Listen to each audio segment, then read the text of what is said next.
Recent days में Russia और Ukraine के कॉन्फ्लिक्ट की वजह से क्रूड ऑयल की प्राइसेस जो हैं वो काफ़ी तेज़ी से बढ़ते जा रही हैं और इसी की वजह से इंडिया में बहुत सारी चीज़ें महंगी हो चुकी हैं और महंगाई बढ़ती जा रही है। और इसी के साथ साथ दूसरी तरफ इंडिया के लिए गुड न्यूज़ भी है कि रशिया इंडिया को तेल देने वाला है, क्रूड ऑयल देने वाला है 25 to 27% डिस्काउंट पर। अगर इंडिया रशिया से इंपोर्ट करता है क्रूड ऑयल को तो ये क्रूड ऑयल जो है वो काफ़ी सस्ता पड़ेगा। तो आपको क्या लगता है कि इंडिया रशिया से क्रूड ऑयल इंपोर्ट करेगा या नहीं करेगा, मुझे कमेंट सेक्शन में जरूर बताना। नमस्कार, मैं विमल आप सभी का स्वागत करता हूँ आपके अपने यूट्यूब चैनल पर, जहाँ पर आज की इस वीडियो में मैं आपको बताने वाला हूँ कि रशिया आखिर 25 to 27% डिस्काउंट क्यों दे रहा है। रशिया और यूक्रेन के कॉन्फ्लिक्ट की वजह से ऑलरेडी दुनिया में तेल की बहुत ज्यादा कमी है और क्रूड ऑयल की प्राइसेस जो हैं वो बढ़ते जा रही हैं, लेकिन फिर भी रशिया इंडिया को 25% का डिस्काउंट क्यों दे रहा है क्रूड ऑयल के इंपोर्ट पर। तो हमेशा की तरह आज का जो वीडियो है ये काफी ज्यादा इंपॉर्टेंट और यूनिक होने वाला है। तो इस वीडियो को शुरू करने से पहले इस वीडियो को कर देना लाइक, शेयर। इसी के साथ साथ अगर आप इस चैनल पर नए हो तो इस चैनल को करो सब्सक्राइब। अगर आपको इन्वेस्टमेंट, स्टॉक मार्केट और पर्सनल फाइनेंस के बारे में सीखना है तो इस चैनल को सब्सक्राइब कर लेना। चैनल को सब्सक्राइब कर दिया ना, तो शुरू करते हैं आज की वीडियो को और समझते हैं कि पूरी स्टोरी क्या है।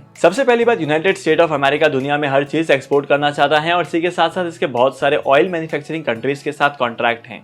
तो यूनाइटेड स्टेट ऑफ अमेरिका और यूएन कंट्रीज ने मिलकर रशिया के सारे बिजनेस को, सारे के सारे ऑयल बिजनेसेस को बंद कर दिया है और इसी के साथ साथ बहुत जल्दी ये इनके बिजनेस पर बैन लगाने वाले हैं।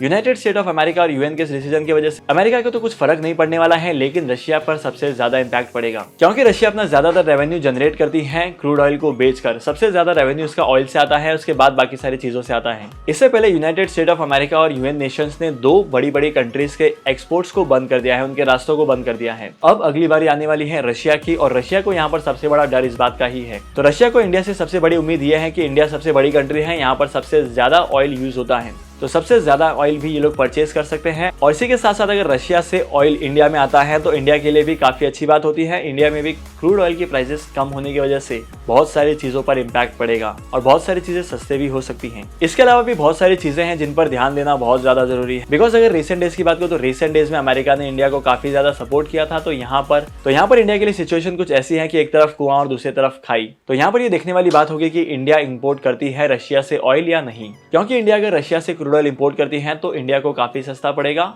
और इसी के साथ साथ हर एक इंडियन का ड्रीम भी यही है कि ऑयल सस्ता हो, और जब ऑयल सस्ता होगा तो ही बाकी सारी चीजों पर इसका इम्पैक्ट पड़ेगा। तो आज के इस इंपॉर्टेंट वीडियो को यहीं पर खत्म करते हैं। अगर आपको आज की वीडियो का कंटेंट वैल्यूएबल लगा है तो आज की इस वीडियो को लाइक करना, शेयर करना। इसी के साथ साथ अगर अभी तक आप लोगों ने इस चैनल को सब्सक्राइब नहीं किया है तो क्या कर रहे हो यार, इस चैनल को सब्सक्राइब कर लो। मैं आपको मिलूंगा अगली वीडियो में नए टॉपिक के साथ, एक इंटरेस्टिंग टॉपिक के साथ, जहां पर हम लोग बात करेंगे स्टॉक मार्केट, इन्वेस्टमेंट्स और फाइनेंस से रिलेटेड बहुत सारी चीजों के बारे में। तब तक के लिए signing off, happy investing and good bye.